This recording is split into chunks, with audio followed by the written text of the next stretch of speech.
नमस्ते दोस्तों, तरुण मंथन में आपका स्वागत है। श्री इस यूट्यूब तुलसीदास चैनल जी पर हम महाराज सदगुरु कहते के हैं, शिक्षाप्रद संदेशों को अनमोल ज्ञान के साथ जब साझा जब करते हैं। धर्म की इस हानि सफर में होती हमारे है साथ जुड़ने के लिए जरूर सब्सक्राइब और करें और अधर्म का हमारे वीडियो को उत्थान लाइक और होता शेयर है, करें। धन्यवाद।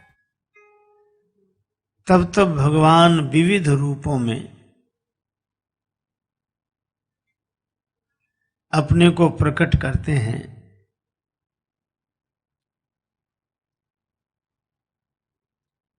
असुर अधम अभिमानी स्वभाव वालों के द्वारा जो अत्याचार होता है, उस अत्याचार की निवृत्ति करके सज्जनों की पीड़ा का हरण करते हैं। भगवान की उसी लीला को गाकर भक्तजन भवसागर से पार जाते हैं। कृपा समुद्र श्री हरि भक्तों के लिए अवतार लेते हैं। भगवान का अवतार भक्तों के लिए।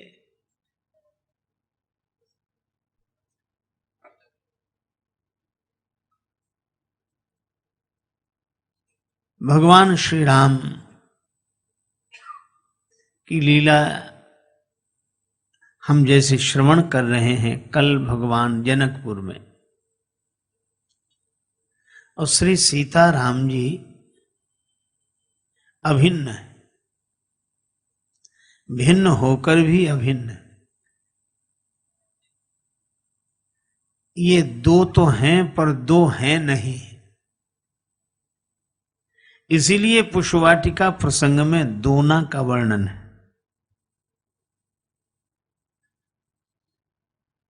या यूं कहो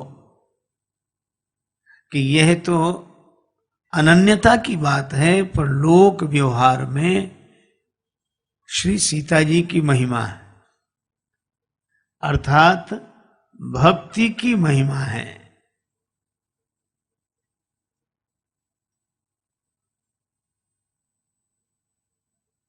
भक्ति के कारण भगवान प्रकट होते हैं।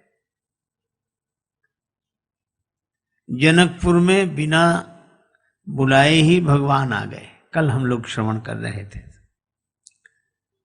और इसी तरह भगवान श्री कृष्ण की लीला में श्री राधा रानी का प्राकट्य पहले होता है, तब भगवान अवतार लेते हैं।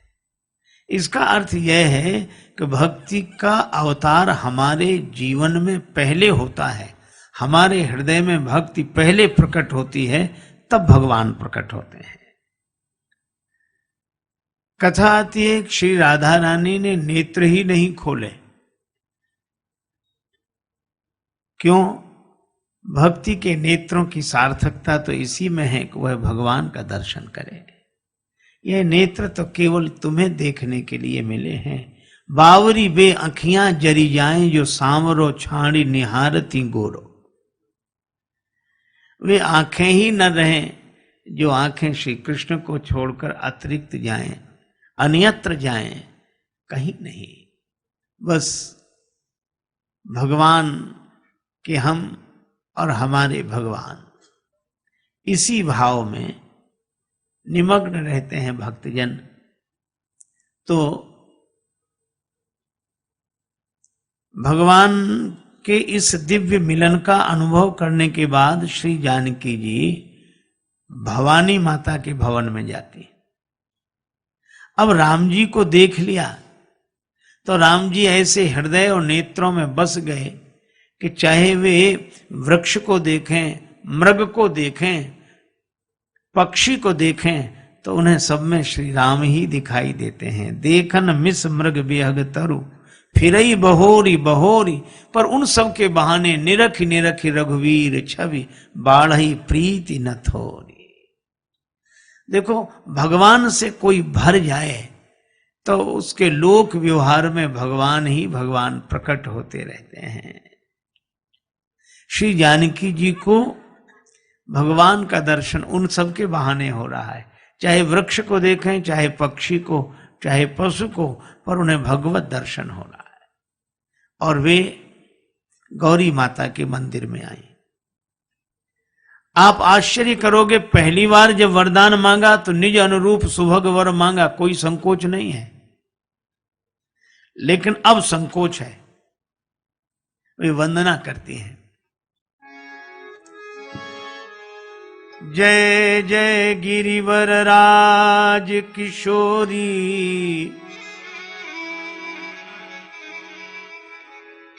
जय महेश मुख चंद चकोरी, आदे।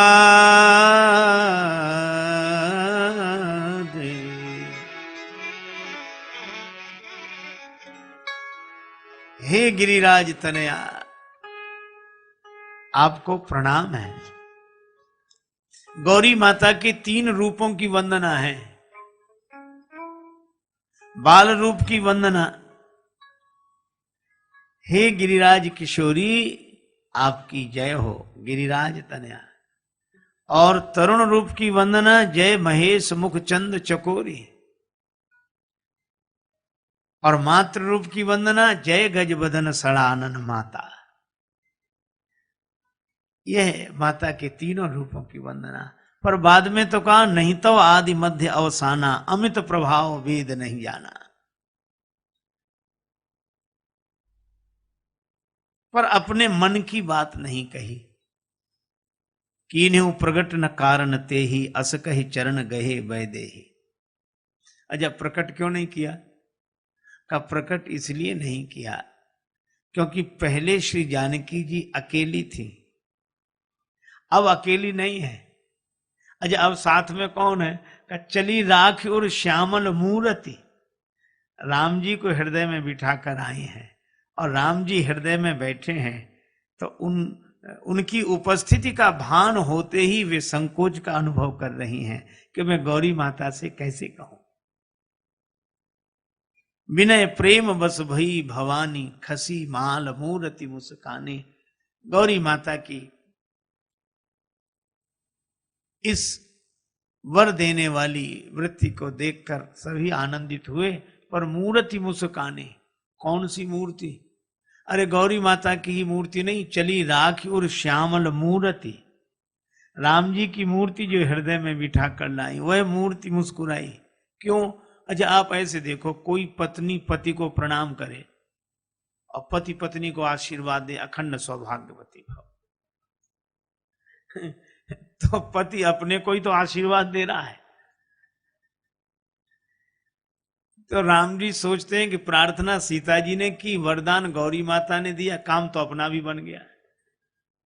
खसी माल मूर्ति मुस्काने, और श्री सीता जी को आशीर्वाद दिया। अब यहां देखो कितनी अद्भुत बात, 2 माताएं बात कर रही हैं।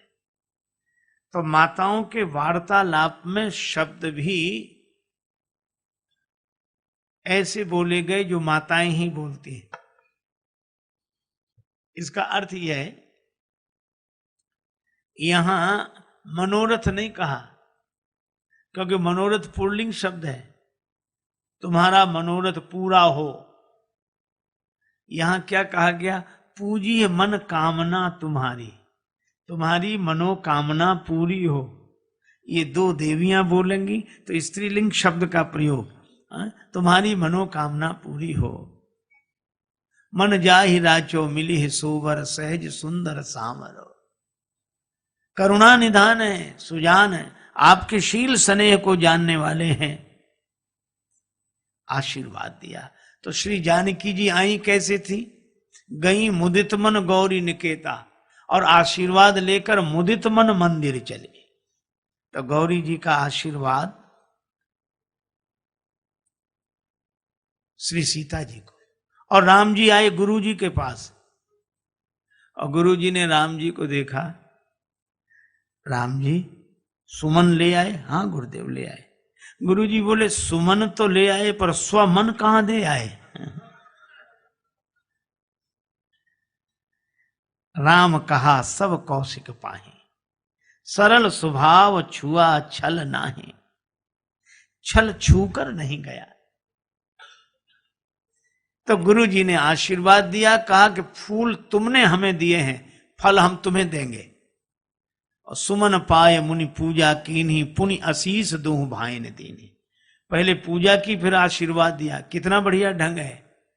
आशीर्वाद देने के पहले हम पूजा तो करें, भगवान से प्रार्थना करें कि वाणी मेरी शक्ति आपकी। नारद जी ने भी पार्वती जी को आशीर्वाद दिया, अस कहे नारद सुमिर हरि गिरि जहि दीन आशीष। अब तो एक सज्जन कहीं से निकले तो एक वयोवृद्ध व्यक्ति थे, तो उन्होंने कहा कि महाराज प्रणाम। तो वयोवृद्ध व्यक्ति बीमार थे, करा रहे थे, तो कांकते हुए बोले खुश रहो खुश रहो खुश रहो। तो प्रणाम करने वाला बोला पहले तुम ही रह लो फिर हमसे कहना है।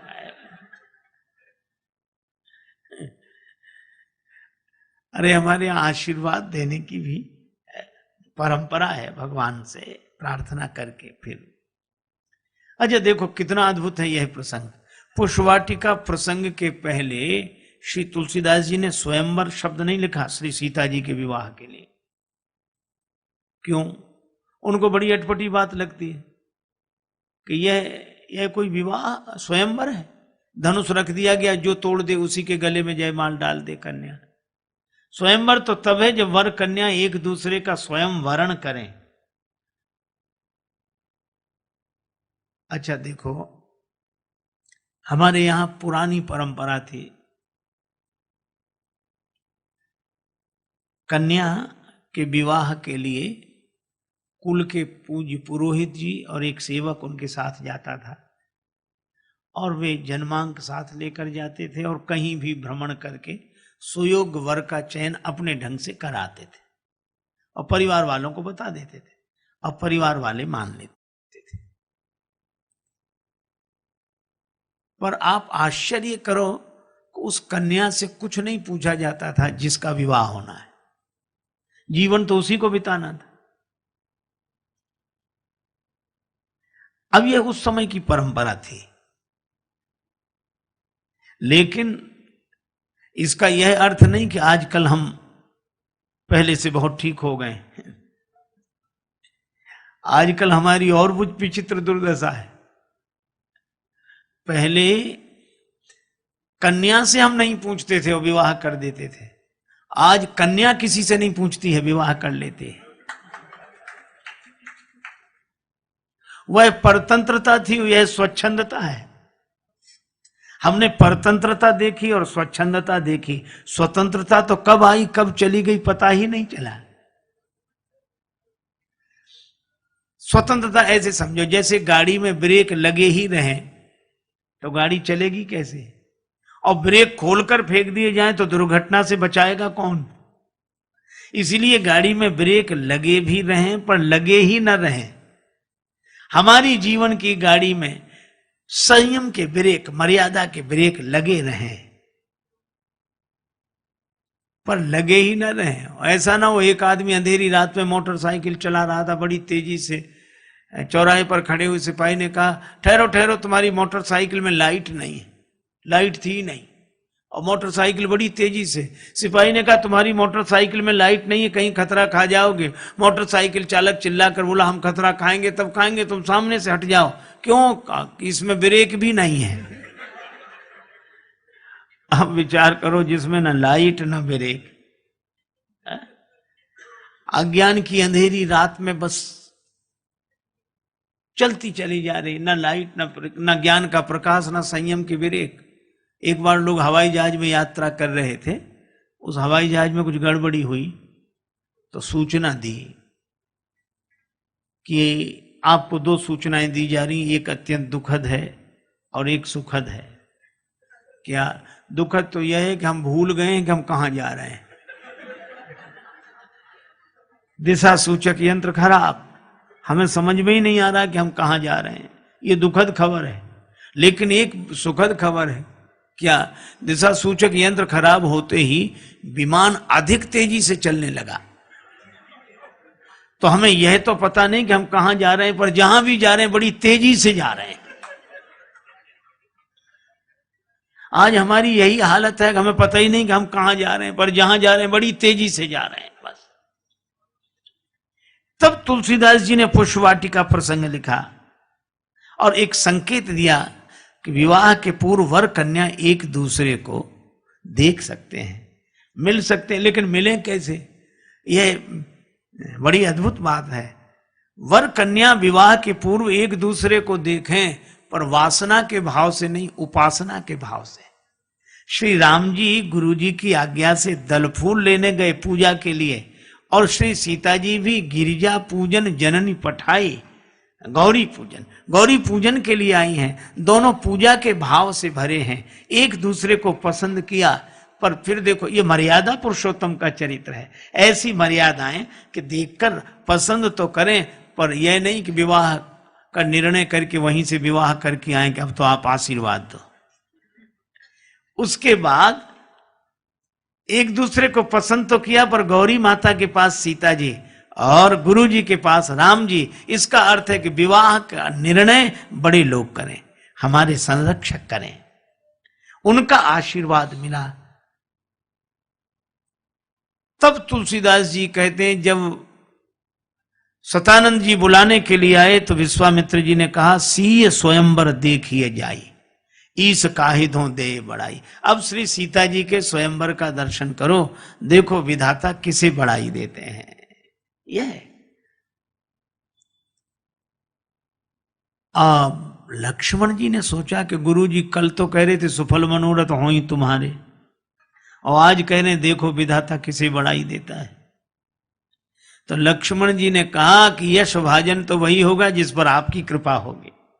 सब मुनिहर से सबने आशीर्वाद दिया, और राम जी धनुष मुख में पधारे। सब मंचते मंच एक सुंदर विशद विशाल, मुनि समेत दो बंधु तहां बैठा रे महीपाल। अब राम जी विराजमान, लक्ष्मण जी विराजमान, गुरु जी विराजमान। अब जो भी देखता है भगवान को, भगवान के भाव से भरा है। देखो, भगवान के भाव से जो भरे होते हैं उन्हें सर्वत्र भगवान दर्शन, भगवत दर्शन। गोपियों की यही साधना है। गोपियां सारा कार्य करती हैं, पर उस काम काज में भी उन्हें श्याम का दर्शन। एक भक्त ने लिखा, गोपिन के साधन धाम हरे, गोपिन के साधन धाम हरे, गोविंद हरे गोपाल हरे, गोपिन के साधन धाम हरे, गोविंद हरे गोपाल हरे, गोपिन के साधन धाम हरे, गोपिन के साधन धाम हरे। अब गोपियों की दिनचर्या देखो। सवेरे सवेरे आंगन बुहार कर लीप रही हैं, और क्या सोचती हैं, कोई आंगन लीप रही अपने, मन में यह देख रही सपने, इतना चाहिए पट पीत धरे, गोविंद हरे गोपाल हरे, गोविंद हरे गोपाल हरे, गोविंद हरे गोपाल हरे, गोविंद हरे गोपाल हरे। कोई पति को जगा नहीं, कोई पति को जाए जगावती थी, बड़ी देर भई समझावती थी, पति को जगा रहे, अरे जागो जागो, देखो कितनी देर हो गई। प्राणेश नहीं अब लो सुमिरे, गोविंद हरे गोपाल हरे। अब लो सुमिरे गोविंद हरे गोपाल हरे।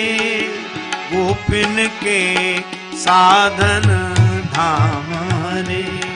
गोविंद हरे गोपाल हरे।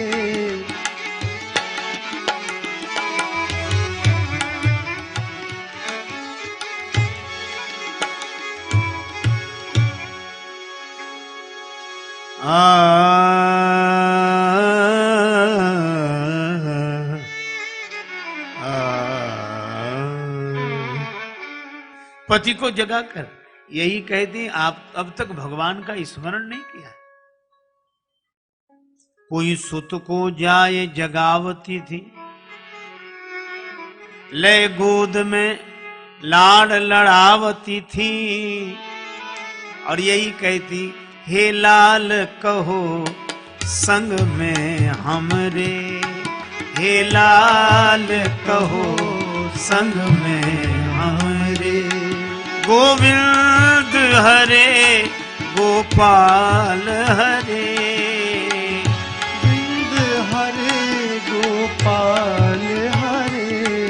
गोपिन के साधन धाम हरे। गोपिन के साधन धाम हरे। गोपी जब गाय को दोहती थी, धारा जब दूध की छोड़ती थी, तो धारा संग मथनी से निकरे। गोविंद हरे गोपाल हरे। मथनी से निकरे। गोविंद हरे गोपाल हरे।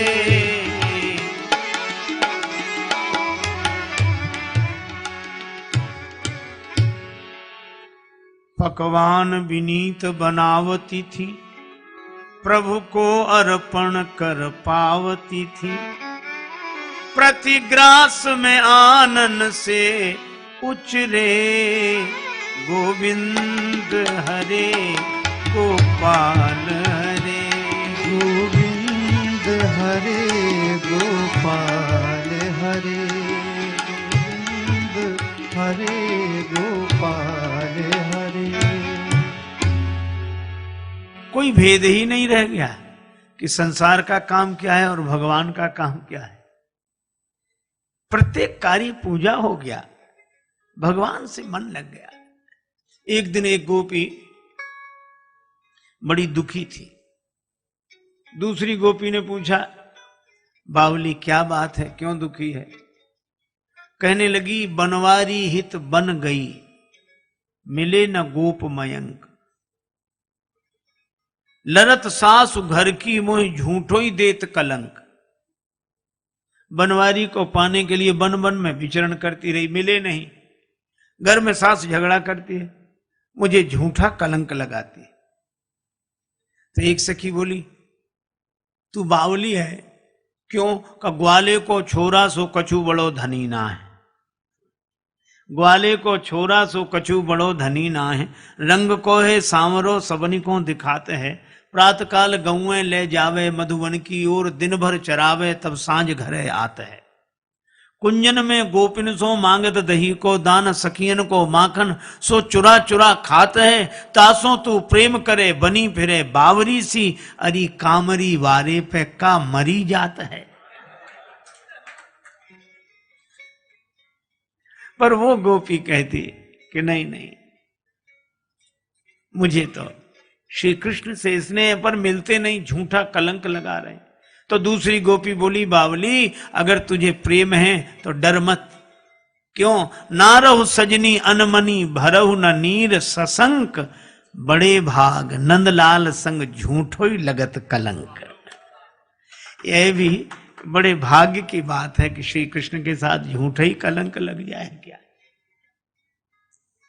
एक गोपी बहुत बेहवल दशा में घूम रही थी। किसी ने कहा क्या बात है? कहा मैं कुछ बेच रही हूं, कोई खरीद लो, कोई खरीद लो, कोई खरीद लो। क्या बेच रही है? वो बोली मैं नींद बेच रही हूं। दूसरी ने कहा नींद कोई बेचने की चीज है? नींद की कीमत तो उनसे पूछ जिन्हें नींद नहीं आती। पर वो कहती मैं हूं निंदिया बेचन वाली, मैं हूं निंदिया बेचन वाली। निंदिया बेचन वारी, ले ल्योरी कछु मोल नहीं है, मैं हूं निंदिया बेचन वाली, मैं हूं निंदिया बेचन वाले, बेचन वाले, बेचन वाले। मैं नींद बेच रही हूं, कोई खरीद लो, कोई खरीद लो। अरे तू नींद क्यों बेच रही है? उस गोपी ने कहा भगवान श्री कृष्ण ने मेरे यहां आने के लिए कहा तो आए। हां आए, पर आए मोहना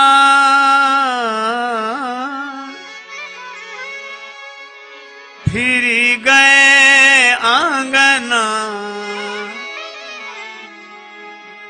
मैंने सेज संभाली, तैयारी की, श्री कृष्ण आएंगे यहां बिठाऊंगी, प्रसाद यह पवाऊंगी, लेकिन नंदलाल के आने के पहले नींद आ गई। आए मोहना फिर गए आंगना, मैं बैरिन रही सोए। तब से निश्चय कर लिया निंदिया तो है मैं बेच दूं, जो कोई गाहक हो ये रे गाहक हो। निंदिया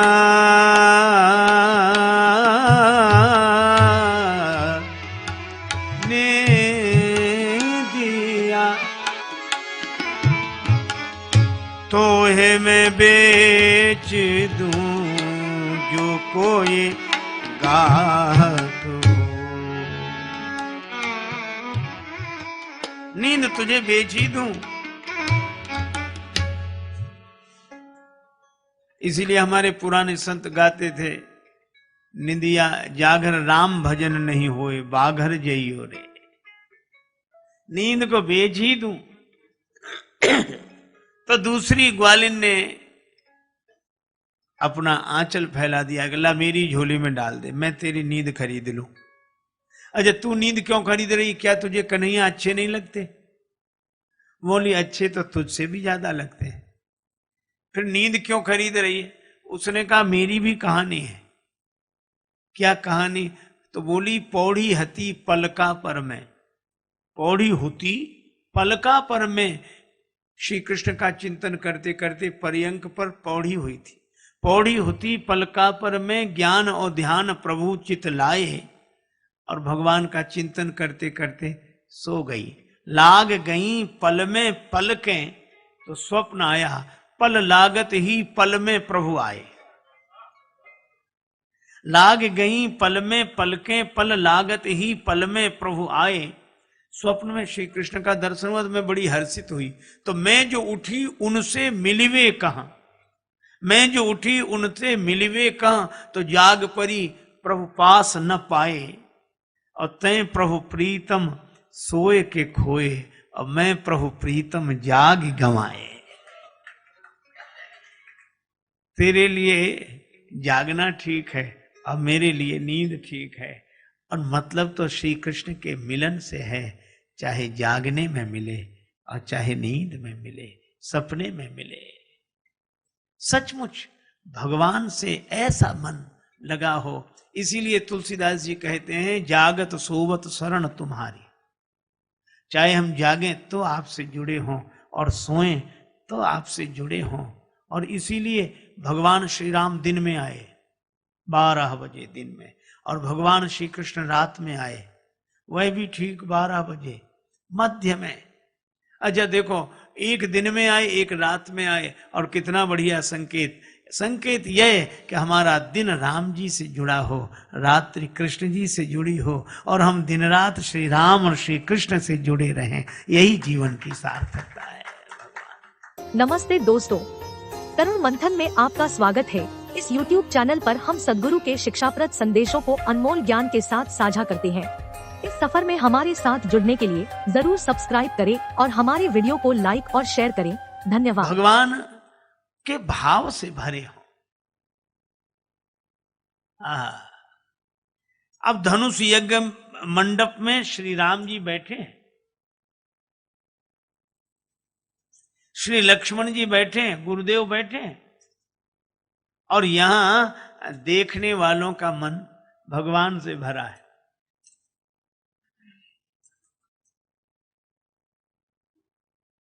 हमारे एक परम पूज्य मिथिला रस रसिक संत मामा जी श्री नारायण दास जी भक्तमाली जी महाराज, बहुत सुंदर पद मिथिला पक्ष के उनके द्वारा गाए जाते थे। एक पंक्ति मुझे याद है, मैं वो सुना रहा हूं। राम जी त एक बानी, देखे वाला ढेर बा, किस्म किस्म के भासेलन, नजरिया के फेरवा। किस्म किस्म के भासेलन, नजरिया के फेरवा। राम जी त एक बानी, राम जी तो एक बानी, राम जी त एक बानी, देखे वाला ढेर बा, किस्म किस्म के भासेलन, नजरिया के फेरवा। किस्म किस्म के भासे रंग, नजरिया के फेरवा।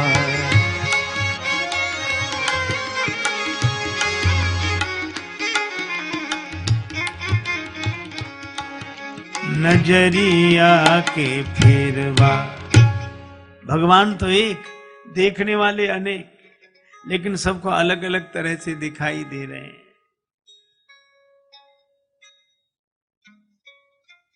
श्री जनक जी और जनक जी के परिवारजन राम जी को देखते हैं तो उन्हें लगता सजन सगे प्रिय लाग ही जैसे।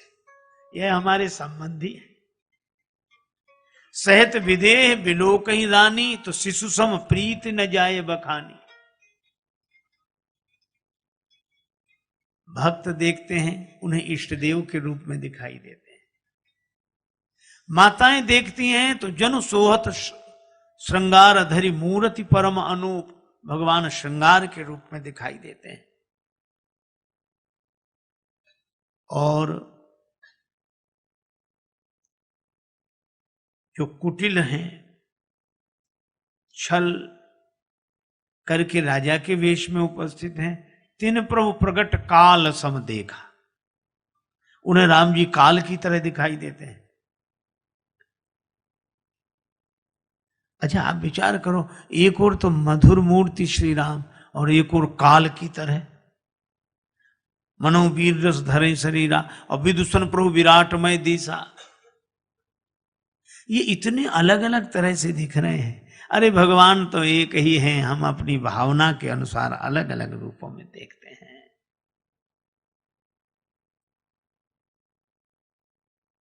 आइए पधारें।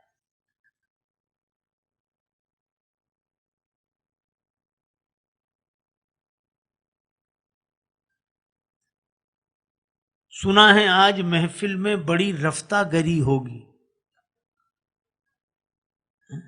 सुना है आज महफिल में बड़ी रफ्तागरी होगी, मगर मुंह से वो निकलेगी कि जो दिल में भरी होगी। हमारे हृदय का भाव। एक बार एक व्यक्ति अपनी ससुराल जा रहा था, मित्र से मिलने गया। मित्र ने कहा कहाँ आज बड़े तैयार दिखाई दे रहा। उसने कहा ससुराल जा रहे हैं, तुम भी चलो। मित्र बोला ये कोई ले जाने का ढंग है, पहले से बताते तो हम भी अपने कपड़े आदि पहनकर तैयार रहते। मित्र बोला कपड़ों में क्या हमारे पहन लेना, देत लेत मन संक न धरी, मित्रता में क्या हमारे पहन लेना, ठीक है। मित्र ने अपने कपड़े दे दिए, उसने पहन लिए, दोनों मिलकर ससुराल गए।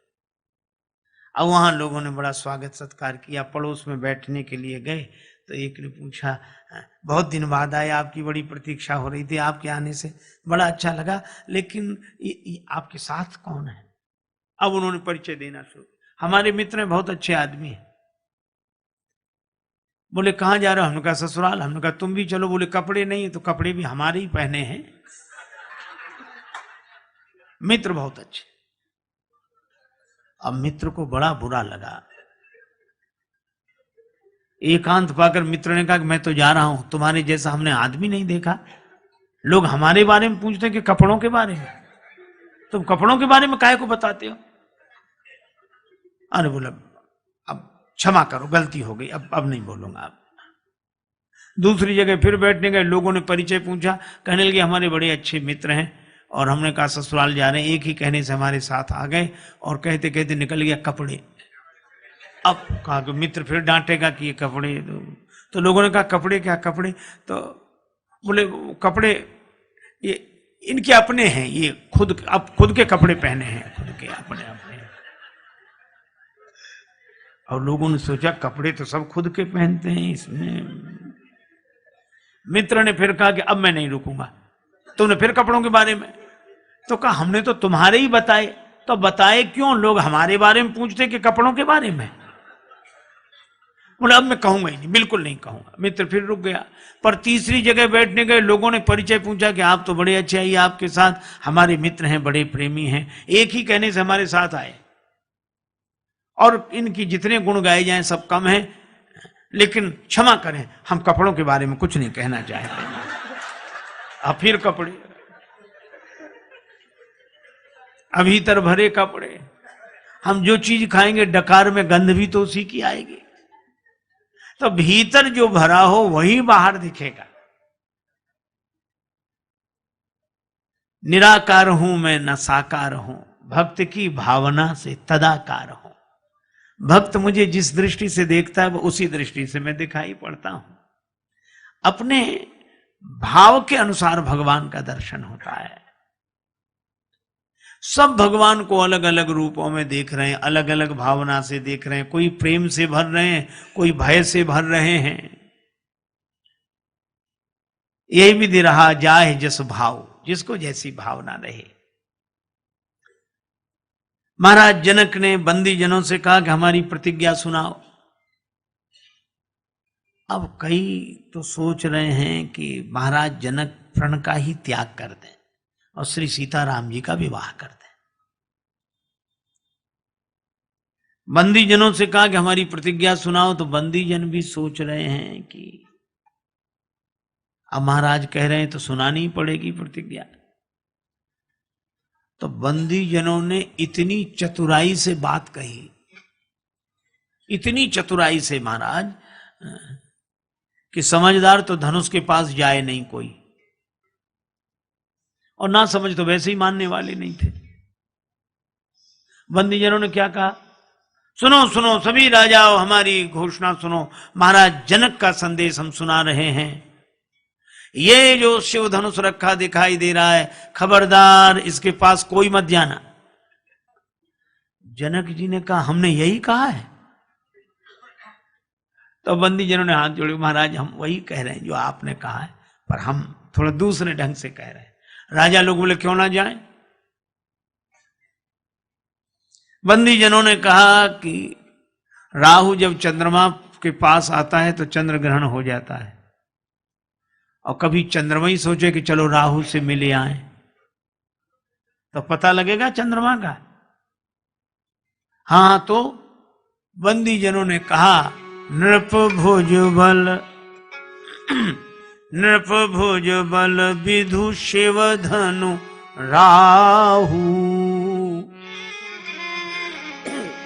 हे राजाओं, तुम्हारी भुजाओं का बल चंद्रमा है और ये शिव जी का धनुष राहु है। गरुव कठोर विदित सब काहू। राजा लोग बोले हमारे 2-2 भुजाएं हैं। बंदी जन बोले यहां 1000 भुजा वाले और 20 भुजा वाले चले गए। रावण बाण महाभट भारे, देख सरासन गवहीं सिधारे। बाणासुर चला गया, रावण चला गया। सोई पुरारी को दंड कठोरा, राज समाज आज जोई तोरा। त्रिभुवन जय समेत वैदेही, बिनहि विचार बरई हटिते ही।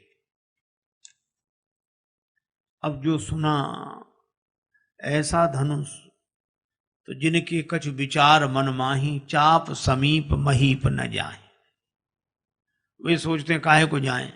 और बंदी जनों ने कहा कि ठीक रहा, कम से कम समय तो बचा, जितने न जाएं उतने ही ठीक है। लेकिन मूढ़ अभिमानी वृत्ति के लोग नहीं माने। सुनिपन सकल भूप अभिलाखे, भट्ट मानी हम भी बलवान है। कौन कहता है? अतिशय मन माखे, हमारा मन कहता है कि हम बलवान हैं। अरे भाई, मन तो कहता है, लेकिन यह समाज की समस्या का धनुष मनमुखी ढंग से नहीं टूटता, गुरुमुखी ढंग से टूटता है। हमारा मन कहता है। एक सज्जन थे, तो वृक्ष से उल्टे लटके, पांव में रस्सी बांध ली, पेड़ में ऊपर रस्सी बांध ली, उल्टे लटके। एक महात्मा उधर से निकले, बोले अरे भैया उल्टे काहे को लटके हो? बोला साधना कर रहे हैं। बोले ऐसी साधना क्यों, किस लिए? का मन को ठीक करने के लिए, मन को सीधा करने के लिए। तो तुमसे किसने कहा था कि तुम उल्टे लटक जाओगे तो मन सीधा हो जाएगा? तो बोले मन नहीं कहा था। तो महात्मा बोले जिस मन ने तुम्हें पहले ही उल्टा लटका दिया वो सीधा होगा? अरे ये मनमुखी साधनाओं से नहीं होगा, गुरुमुखी ढंग से होगा। पर ये तो भटमानी अतिशय मन माखे, और ऐसे ही ये मनमुखी हैं। परिकर बांधी उठे अकुलाई, परिकर बांध उठे अकुलाई। चले इष्ट देवन सिरुनाई, चले इष्ट देवन सिरुनाई।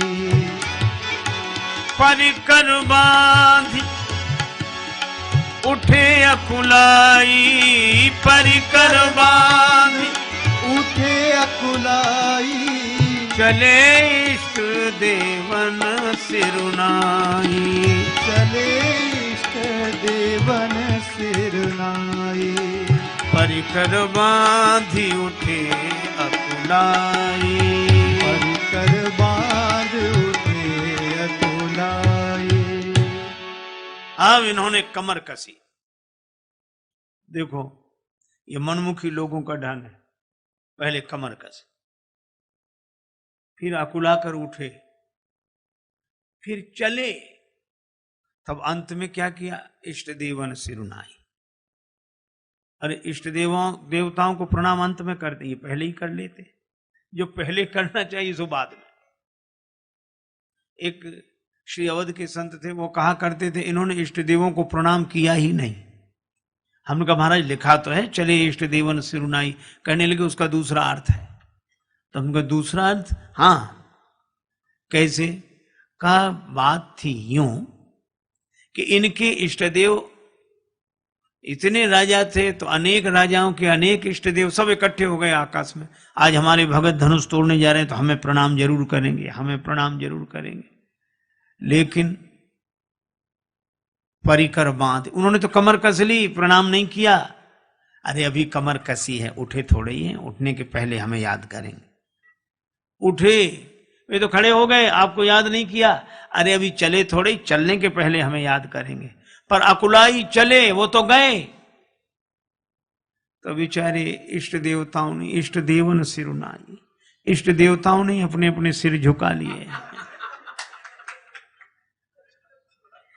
आप सोचो, उनकी बात हमें बड़ी अच्छी लगी कि जिनके व्यवहार के कारण उनके पूज्य पुरुषों के सिर शर्म से झुक जाते हों, उनसे समाज की समस्या का क्या समाधान होगा।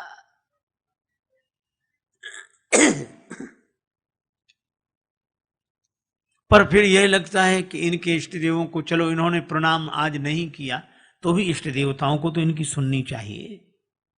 परेशान है इष्ट देवता स्वयं। क्यों? आप ऐसे सोचो कि 100 राजा हैं, उनमें से अनेक राजा, और अनेक राजाओं में 100 राजा ऐसे हैं जो श्री गणेश जी के भक्त हैं। अब एक राजा कह रहा है, हे गणेश जी महाराज हमसे धनुष तोड़वा देना, हे गणेश जी महाराज हमसे धनुष तोड़वा देना। तो सभा में बैठे हुए 99 राजा कह रहे हैं, हे गणेश जी महाराज इससे धनुष मत तोड़वाना, और इससे तोड़वा दिया तो हम क्या तोड़ेंगे। अब गणेश जी की बड़ी समस्या, वो एक की सुनेंगे 99 की। अच्छा, मजे की बात यह है कि जिससे धनुष नहीं टूटता था वो भी 99 में शामिल हो जाता था। वो कहता था गणेश जी महाराज हमसे धनुष नहीं तोड़वाए तो कोई बात नहीं, पर अब इससे मत तोड़वाना, नहीं हमारी बड़ी हंसी होगी। धनुष किसी से नहीं टूट रहा, अरे टूटने की कौन का हिल तक नहीं रहा है। तब इन राजाओं ने सोचा कि हम इकट्ठे हो जाएं, इकट्ठे। अच्छा देखो, एक होना और इकट्ठे होना दोनों में अंतर है। जब हमारे हाथ मिलते हैं तो हम इकट्ठे होते हैं, और जब हमारे हृदय मिलते हैं तो हम एक होते हैं। और मुझे तो लगता है कि भगवान की कथा में हम इकट्ठे होकर आते हैं और कथा सुनकर एक होकर जाएं, यही जीवन की सार्थकता है। इकट्ठे, एक होना महानता है, इकट्ठे होना मजबूरी है। अजय एक से धनुष नहीं टूटा तो ये इकट्ठे हो गए। कितने इकट्ठे हुए? श्री तुलसीदास जी कहते हैं, भूप सहस 10 एक ही 12, 10,000 राजा। और इन 10,000 राजा धनुष तोड़ने लगे इकट्ठे होकर। इसमें व्यंग कितना बढ़िया है। अच्छा चलो 10,000 राजा मिलकर धनुष तोड़ भी देते तो विवाह किसका होता? वो एक कौन होता? तो राजा लोग बोले हमने पहले ही फैसला कर लिया है। का क्या फैसला कर लिया? का फैसला यह है कि पहले तो मिलकर धनुष तोड़ दो, फिर आपस में लड़ेंगे, जो जीतेगा उसका विवाह। तो जिन्होंने फैसला ही कर लिया कि बाद में तो लड़ना ही है, ऐसा संगठन। अच्छा व्यंग कितना? 10,000 राजा।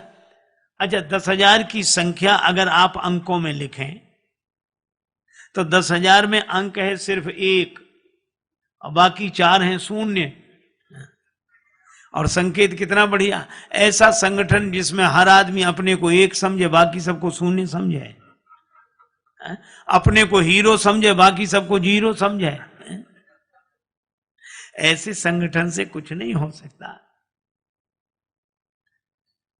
और इन लोगों से धनुष हिला नहीं।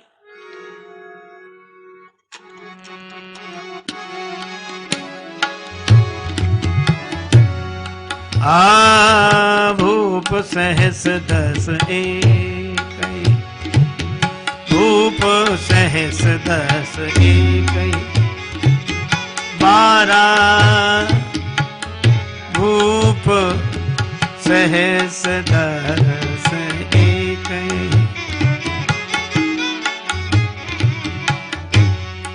12 12 सहस 10 एक,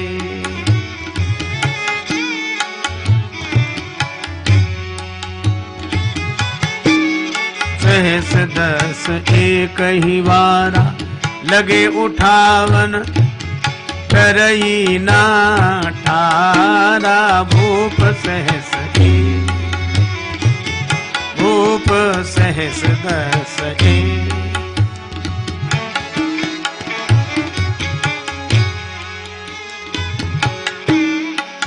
10 एक ही 12 सहस 10 एक, 10 एक 10 एक 10,000 राजा हिला रहे हैं पर धनुष हिल नहीं रहा है।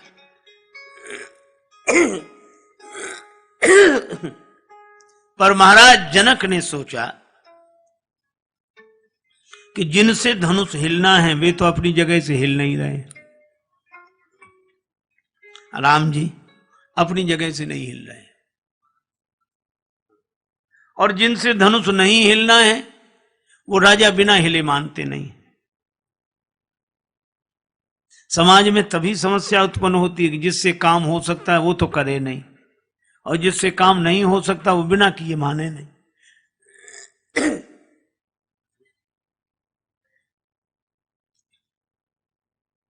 जनक जी ने सोचा कि राम जी खड़े हों तो धनुष उठ जाए, पर राम जी खड़े कैसे हों? एक बात है, लक्ष्मण जी खड़े हो जाएं तो राम जी अपने आप खड़े हो जाएं। तो लक्ष्मण जी तो छोटे भैया है, छोटे भैया के खड़े होने से बड़े भैया क्यों खड़े होंगे? अरे भाई, इनमें एक संबंध और भी है। रघुपति कीरति विमल पताका, दंड समान भयउ जस जाका।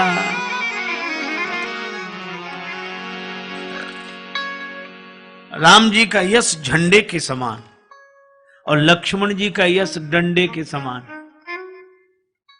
अच्छा देखो, झंडा कितना ही महान हो, कितना ही पूज्य हो, कितना ही बढ़िया हो, उसमें डंडा न लगा हो, लहरा ही नहीं सकता।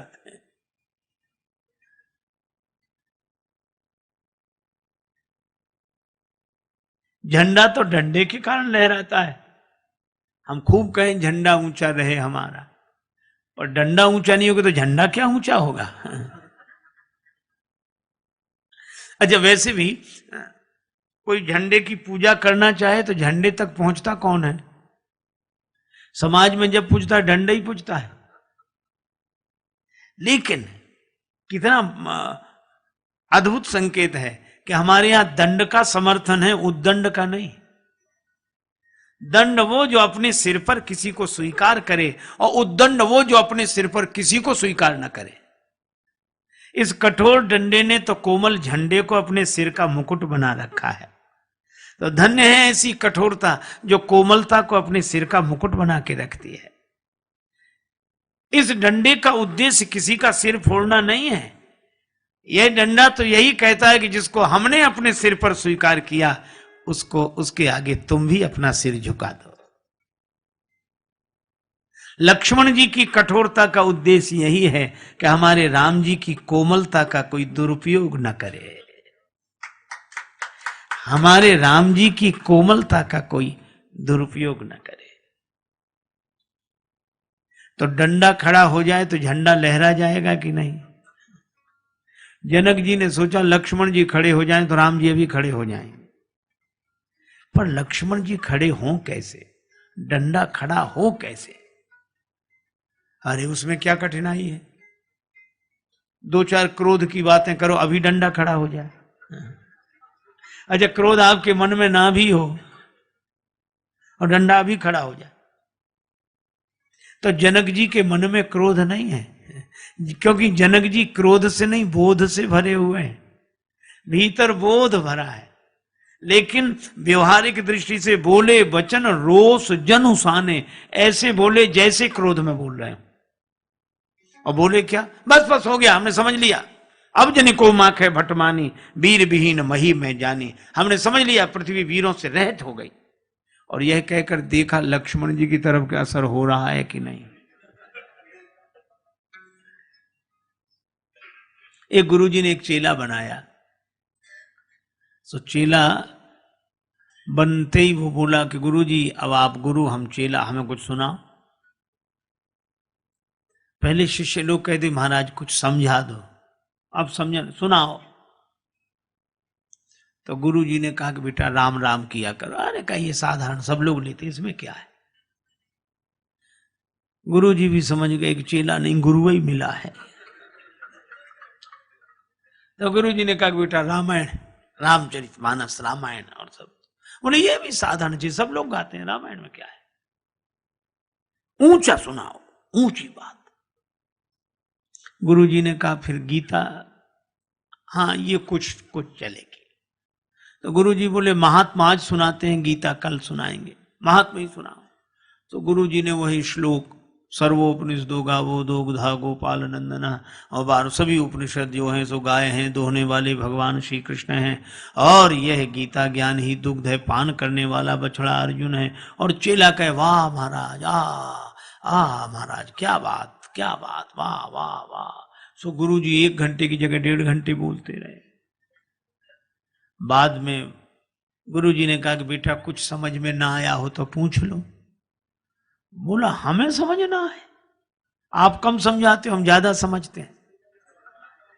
गुरुजी ने मन ही मन कहा कि हम ही नहीं समझ पाए पहले तुम्हें, लेकिन फिर भी कहा कि हम गुरुजी हैं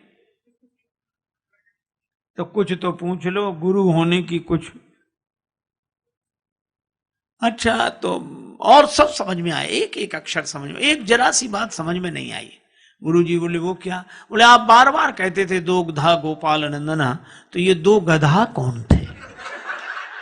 बोलो। सो गुरुजी ने माथा पीटा। चेला बोला बताया नहीं 2 गधा कौन थे? गुरुजी बोले एक हम और दूसरे तुम।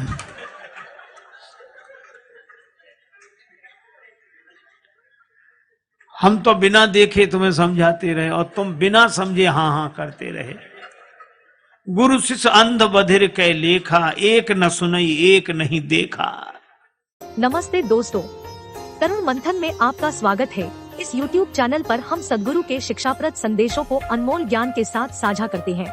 इस सफर में हमारे साथ जुड़ने के लिए जरूर सब्सक्राइब करें और हमारे वीडियो को लाइक और शेयर करें। धन्यवाद।